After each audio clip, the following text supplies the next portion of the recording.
Alright everyone, now we have to talk about YouTube. It's decided to add a new rule against dangerous pranks and challenges. And overall, that's an okay idea because some of them really, like eating Tide Pods and stupid shit like that. It's like someone legitimately can get quite hurt. The problem, though, is this. I can see two looming problems, two issues with this institution of rules. Number one, it doesn't grandfather in well. If you did a dangerous prank like 3 years ago that no one cares about anymore, you can keep it on YouTube. So, like, what about the cinnamon challenge? What do we know about excessive cinnamon consumption? It can actually do damage to your vascular system. It can destroy your red blood cells quite easily. It's actually capable of destroying that material.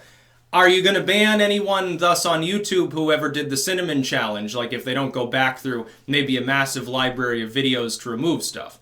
What about stuff that could be only deemed to be unsafe? Again, like the cinnamon challenge. Like, eating a spoonful of cinnamon, you're probably not going to get hurt, but you could gag and choke. You could end up with, with anemia or something, and end up with liver failure maybe. It could be a problem. What about if it's something that's, again, sort of on the border, like here, drink the 5-shot of whiskey challenge? Well, it could be that that person's not quite 21. That could be a problem. Dangerous. Illegal. It could be that they get alcohol poisoning. You could construe that as potentially damaging or life-threatening. I see a situation in which there are some gray areas, and gray areas is really the big problem.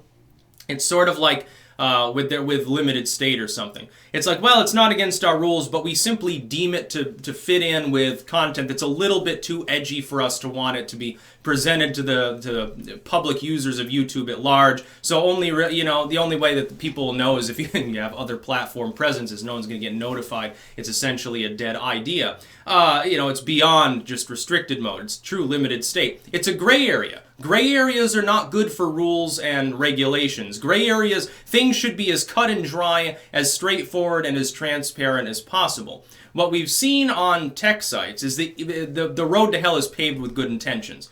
They try to solve a fundamental problem, but then they overstretch and people end up getting targeted that haven't really done anything wrong.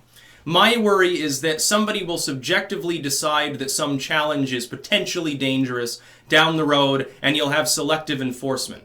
And that's the other issue. Like, let's say you do the cinnamon challenge, and one person's like, they eat a spoonful, the other person's like, I'm going to eat a whole jar of cinnamon. Is that, again, one of these gray areas? It's the same challenge, but one act is presumably more potentially dangerous than the other?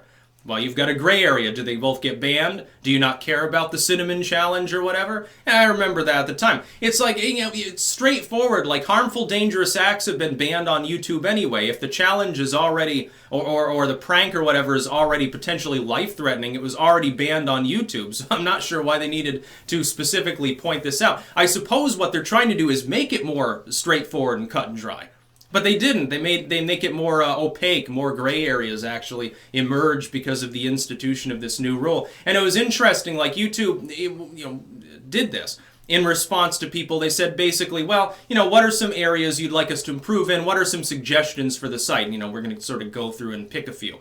And that's one of them that they picked. But nowhere on there is tech censorship mentioned. Nowhere is deplatforming raids mentioned. Nowhere are trolling raids specifically designed to destroy people's ad revenue mentioned. Things that actually affect larger content creators, some of the bigger names on the site, those aren't mentioned. No, dangerous challenges was mentioned. Probably because of Jake Paul and some of these other morons on the site. Who fucking cares, dude? And it's like, people have been doing like dangerous shit forever. It's just like YouTube it happens to be where they post about it. It's like back in the 90s. No, nobody ever took a pencil and tried to see how fast they could stab it between their fingers without hitting one of their fingers. Nobody ever did that. Nobody did dangerous stuff when I was a kid because YouTube didn't exist. So we were like, it was a very safe time. Nobody ever ate weird shit. Nobody ever did other weird shit. Now, the most dangerous prank is you walk up behind your mom when you're in grade school and you say, damn it, or hell, or something like that. Yeah, usually dad takes 10 minutes to get home. I think he learned how to fucking teleport at this point. I was changing colors so much, I got hit so hard I thought I was Sean King, or Rodney King. My parents never actually hit me. I got spanked a little bit as a kid because I was a bad kid, in all honesty, but, they never, belted me or anything. I don't approve of spanking either, by the way. I don't believe in corporal punishment. I think that if your kid is old enough to understand, then you should tell them. And I think that if they're not old enough to understand, then you should just deal with it because they're a little kid.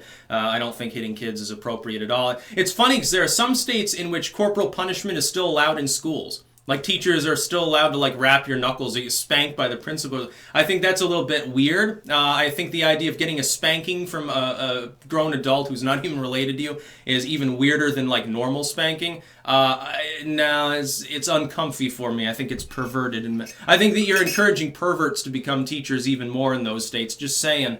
They might have some weird fetishes, dude. You might want to fire these people.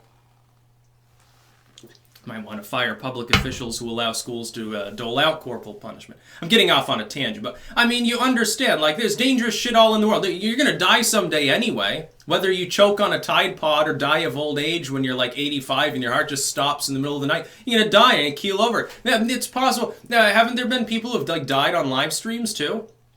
I think so. There have been people who have witnessed crimes on live streams. They get swatted or something. By the way, that's the most dangerous prank. People do that shit. By the way, you've got the fiscal equivalent anytime a bunch of people fucking complain about some bullshit that someone posted 5 years ago as a reason they should be deplatformed. It's basically the same bullshit.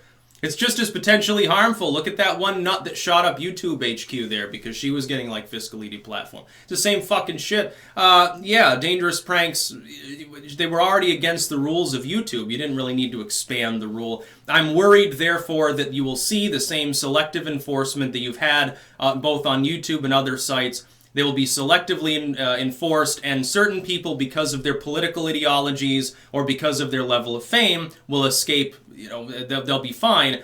Smaller users, people who are more outside the lamestream, they'll get targeted, they'll get deplatformed. My other worry is that they'll get deplatformed on other sites. Because it's like Twitter and Patreon and some of these sites now, they'll ban you for what you're not even doing on their own websites. Like, not even in connection with their websites. Like, Patreon bans you because you recorded a phone call in which you said a slur 10 years ago or something and put it on SoundCloud. It literally can happen.